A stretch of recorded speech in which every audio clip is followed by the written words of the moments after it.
ጸጋና ሰላም ይብዛላችሁ እንደምናደራችሁ። የሳምንታዊ የመጽሐፍ ትረካ ፕሮግራማችን ነው። እንደተለመደው ቅይማትን እየተረክን እንገኛለን። የዛሬው ርዕሳችን እሳትና ቃሉ ይላል። የሚረዳን ጌታ ስሙ ይባረክ። ብዙዎች መለኮታዊ ቅጣት አድርገው መውሰዳቸው አሳዛኝ ግጥምጥሞሽ ነበር። የ59 ዓመት አዛውንት የሆነው ቄስ ዴቪድ ጄንኪንስ የክርስቶስ ከድንግል ማርያም መወለድም ሆነ ከሞት መነሳት ቃል በቃል ሊተረጎም እንደማይገባ በይፋ ተናግሮ ነበር። ከ2 ሳምንታት በፊት ይኸው ቄስ በዮርክ ሚኒስቴር የዱርሃም ጳጳስ ሆኖ መሾሙ ከፍተኛ የተቃውሞ ሁከት አስከትሏል። 3 ቀን ባልሞላ ጊዜ ውስጥ ገና ከማለዳው የ13ኛው ክፍለ ዘመን ቅሪት የሆነው ካቴድራል የእንጨት ጣሪያ ደቡባዊ ክንፍ በመብረቅ ተመታ።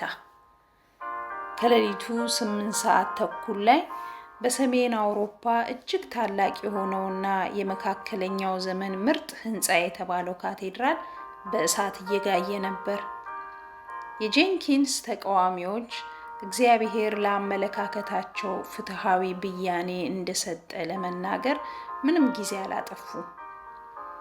በአዲሱ ጳጳስ የሹመት ስነ ስርዓት ላይ የተቃውሞ ድምጽ ከማሰማቱ ከስፍራው የተባረረ አንድ ቄስ እሳቱን ያስከተለው መለኮታዊ ጣልቃ ገብነት ሊሆን እንደሚችል ተናግሯል። ሌሎች ደግሞ ከሰማይ እሳት ወርዶ በበዓል ነቢያት ፊት የሰራውን መሰዊያ እንዲበላ ያደረገውን ነብዩ ኤልያስን ጠቅሰዋል። ታይም ጁላይ 23 1984። የካቴድራሉ በመብረቅ መመታት እንደ ልዩ ክስተት የሚታይ ነው። በአንድ ታላቅ ቤተክርስቲያን ላይ እሳት ከሰማይ ወርዷል። የሙስሊም መስጊዶችና የሂንዱ መቅደሶችን ትተን ክርስቲያኖች ነን የሚሉትን ዩኒቴሪያን ወይም ስላሴን የሚክዱ አብያተ ክርስቲያናት እንኳን ብንመለከት ጤናማውን ዶክትሪን እየካዱ ምንም ሳይደርስባቸው ይኖራሉ። በቀጥታ የስድብ ቃላት የሚያስተላልፈው በርትራንድ ራስል እስከ እርጅናው ድረስ ሳይቀጣ ዴቪድ ጄንኪንስ የእግዚአብሔርን ቁጣ የቀሰቀሰው ለምን ይሆን? እግዚአብሔር የተሳሳተ ትምህርት በተከሰተ ቁጥር መብረቅ የሚልክ ቢሆን ኖሮ ምድራችን እንደገና ዛፍ ታበራ ነበር። በእርግጥ ከ30 ምዕተ ዓመታት አካባቢ በፊት አንድ ጊዜ እሳት ከሰማይ ወርዷል።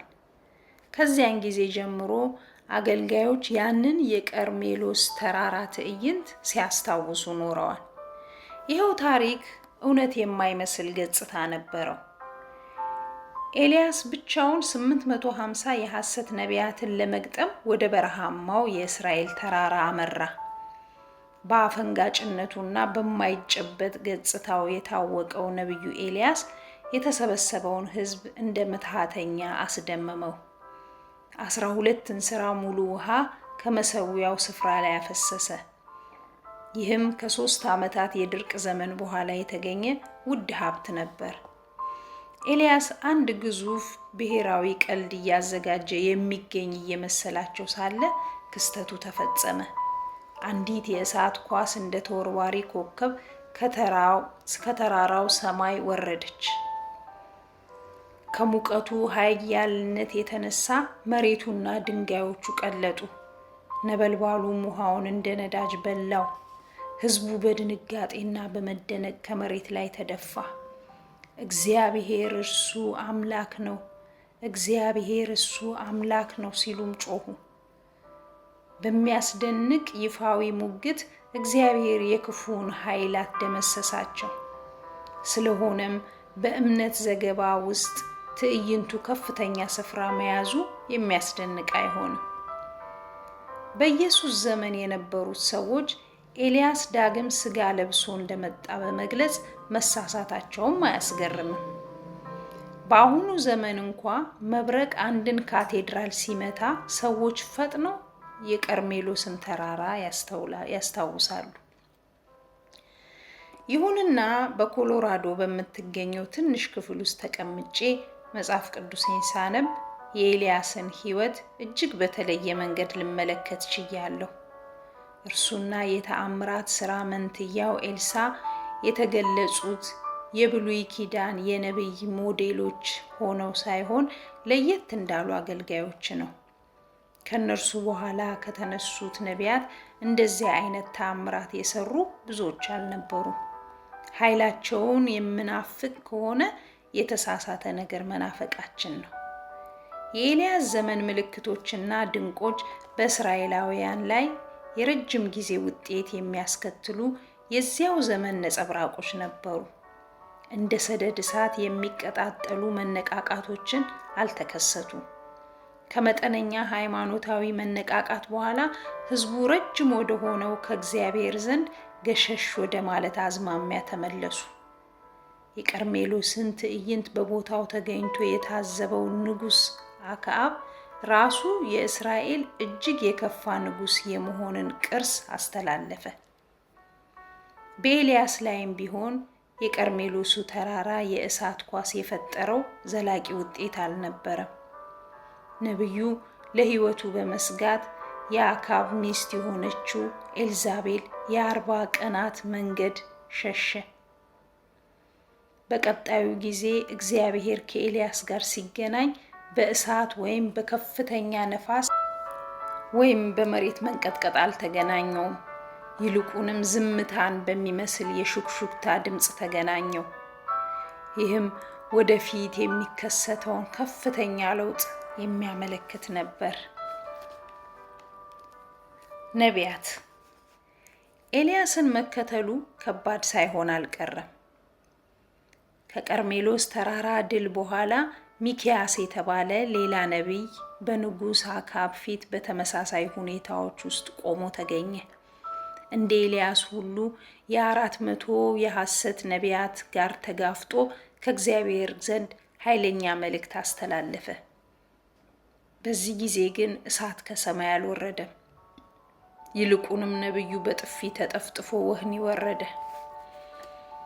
ከኤልያስና ኤልሳ በኋላ እግዚአብሔር ከተአምር ወደ ቃል በማዘንበል የልዕለ ተፈጥሯዊ ኃይሉን ልጓም የገታ ይመስላል። እንደ ኢሳይያስ፣ ሆሴ፣ ዕንባቆም፣ ኤርምያስ፣ ሕዝቅኤል ያሉ አብዛኞቹ ነቢያት በአድማጮቻቸው ፊት አስደናቂ ትዕይንትን አልፈጠሩም። የቃላት ኃይል ብቻ ነበራቸው። እግዚአብሔር እየራቀ የሚሄድ ሲመስል እነዚህ ነቢያት ራሳቸው ጥያቄዎችን ማንሳት ጀመሩ። ጥያቄዎቻቸው ግልጽና ተጨባጭ ሆነው ስቃይን ያዘሉ ነበሩ። በዚህም በእግዚአብሔር የመተው ስሜት ያደረበት ሕዝብ ጩኸት አስተጋቡ። ሁልጊዜም የነቢያትን መጽሐፍ በተሳሳተ መንገድ ስረዳ ኖሬያለሁ። እንደ ኤልያስ በአረማውያን ላይ የፍርድ እሳት የሚጠሩ ዘመን ያለፈባቸው አዛውንቶች አድርጌ ሳያቸው ነበር። የሚገርመው የጥንቶቹ ነቢያት ጽሑፎች እንደ ማንኛውም የመጽሐፍ ቅዱስ ክፍል እጅግ ዘመናዊ መሆናቸውን መረዳቴ ነው። የእነርሱም ትኩረት ያረፈው በእኛው ምዕተ ዓመት ላይ እንደ ደመና በተንሰራፋው ጭብጥ ላይ ነው። ይኸውም የእግዚአብሔር ዝምታ፣ የክፋት፣ የይምሰል ሉዓላዊነት፣ የማይረግብ የዓለም ውስጥ ስቃይ ነው። በመሰረቱ የነቢያት ጥያቄዎች የዚህ መጽሐፍ ጥያቄዎች ናቸው።